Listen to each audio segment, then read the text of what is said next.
So now that the Zay versus Bijan game has concluded, I'm going to give thoughts about that. First of all, everybody was like, drug test. Mike, I just wanted to point that out. Bro, the chat is genuinely beyond funny in all these lives. But anyways, Bijan versus Zay. Unsurprisingly, Zay won. He's the number 2 player, and he actually just called out Nas.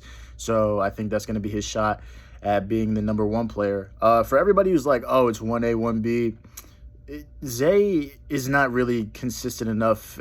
Like, he doesn't have as good of a triple threat as Nas does to be considered the number 1. Like, and I might make a video about why Nas is definitely number 1 and Zay is definitely number 2. And I think it showed here during the first half of the game.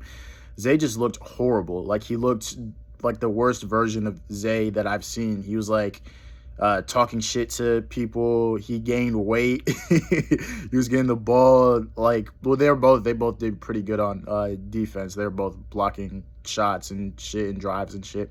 But yeah, like the first half of the game was like the worst of Zay that I've seen. And the second half, that's when it returned to normal. But yeah, man, Bijan was actually up by halftime. So I thought that, I was like, okay, he has a chance, but the problem, and the same thing, kind of like what Lamar was doing. People in the chat was like, oh, Lamar should have won. I'm like, nah. But the issue is that, first of all, y'all don't get Zay out of the way when you're going for your threes.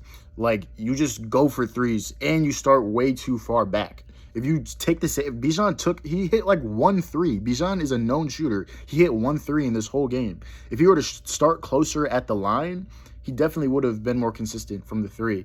For 1. 2, you don't shift him out the way. You just like do like 1 dribble, pull up 3, like dumb shit, trying to rely on your quick release, and it almost makes it in, but like it's just not reliable.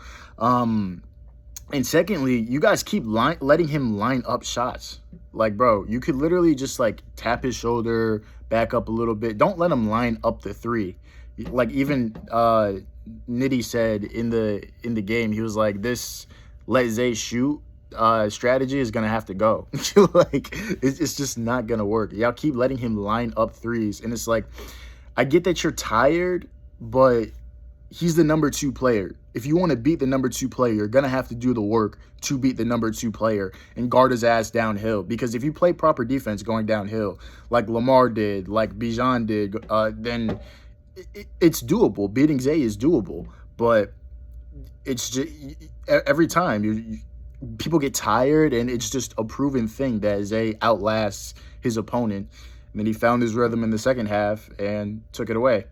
So yeah, good win to Zay, and I'm excited to see Nas versus Zay. And I think regardless if Nas wins or loses to Archie, that's something that'll probably happen regardless. So I'm very excited to see. I thought it was going to be Rob, but that Zay would want to call out because that's his only loss. But yeah, Zay, I think if anybody's going to beat Zay, it's going to be the Nasir core of today. So that's going to be a fire matchup.